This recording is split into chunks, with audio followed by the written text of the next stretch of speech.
Today we continue our quest creating the ultimate strategy board game. In this video I will be going over all the rules, mechanics, and pieces thus far. These rules may change as we continue to play test and develop with your input and assistance. That being said, I've been refining this particular version over the past few years, and I'm generally happy with the gameplay and will be referring to this version as the classic rules.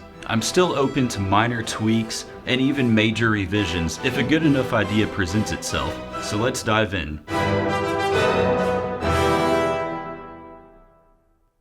The basics. The goal of the game is to dominate the board by controlling 4 colonies, which is roughly 3/4. You can either build these colonies or conquer them. I am considering rethinking the victory conditions because after playtesting, the incentive seems to be engaging your opponent in early combat to conquer their colonies. At that point you may not have all 4 required for victory, but you would have eliminated your opponent. So what do you all think? What would be a fun victory condition? Please let me know. Before we go over the rules, let's review what you'd find in the box, if this was for sale, hopefully one day. It would contain 58 tiles, comprising of the 6 resource types: wheat, woods, hills, mountains, stone, and water. 18 infrastructure pieces for each player, including 4 colonies, 3 walls, 2 harbors, 7 roads, and 2 bridges. 19 unit pieces for each player, consisting of 6 musketmen, 5 cavalry,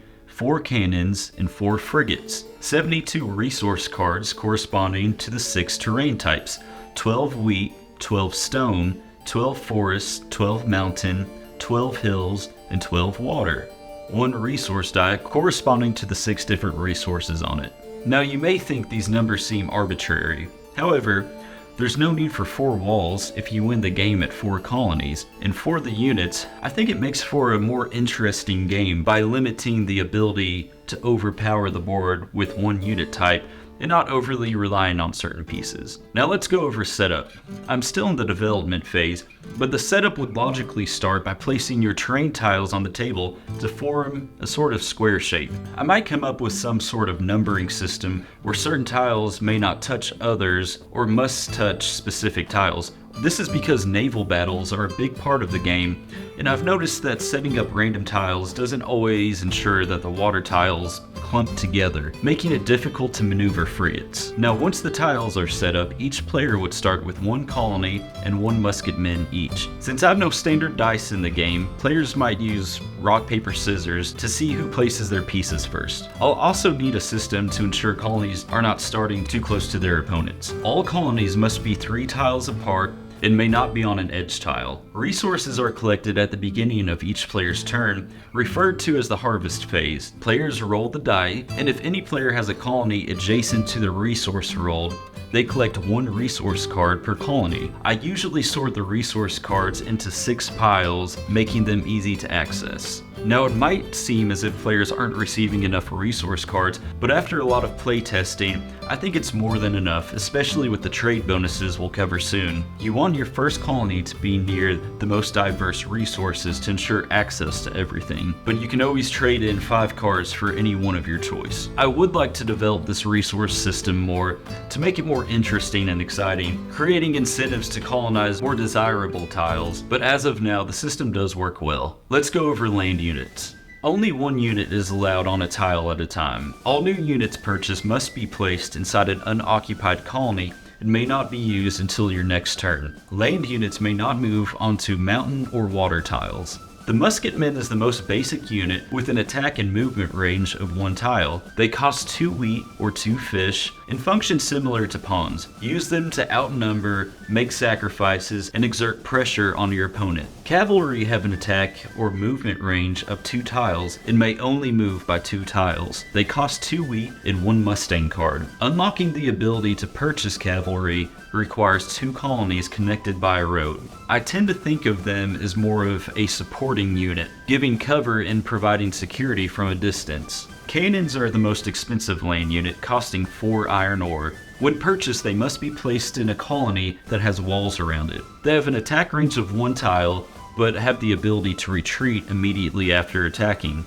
This makes them great for defense. They're also the only land unit that can attack naval units, which could be crucial for ending a blockade.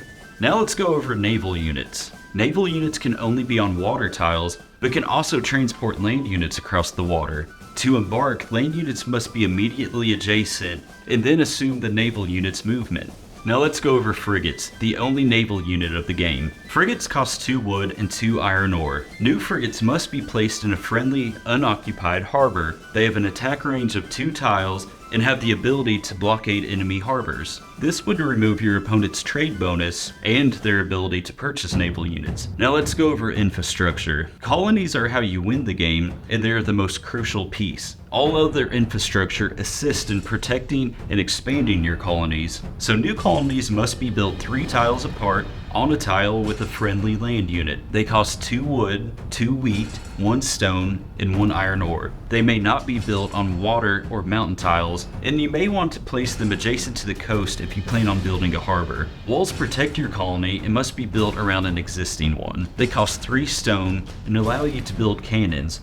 Without a wall, an enemy may move into your colony's tile and claim it on their next turn. However, with a wall, they must have a cannon or a frigate adjacent to the colony along with another land unit for a whole turn before moving in and annexing it. Now for harbors. Harbors provide a trade bonus, reducing the exchange rate from 5 to 1, buy 1 for each harbor you build. They also allow you to build naval units. They cost 2 wood and 1 iron ore and must be built on water tiles adjacent to a colony. Roads also provide a trade bonus for each connected colony and also unlock the ability to purchase cavalry. They're placed along the tile sides while bridges span 1 water tile. Each piece costs 1 stone. Roads also allow land units to transport between colonies in one move. Now that we've established all the pieces and their basic functions, let's dive into turns in combat. I've broken down a player's turn into 3 phases. Harvest, the beginning of your turn, where you roll the resource die and all players collect their resource cards. Phase 2 is mobilization. In this phase, you would move all your units by their respective moves if desired,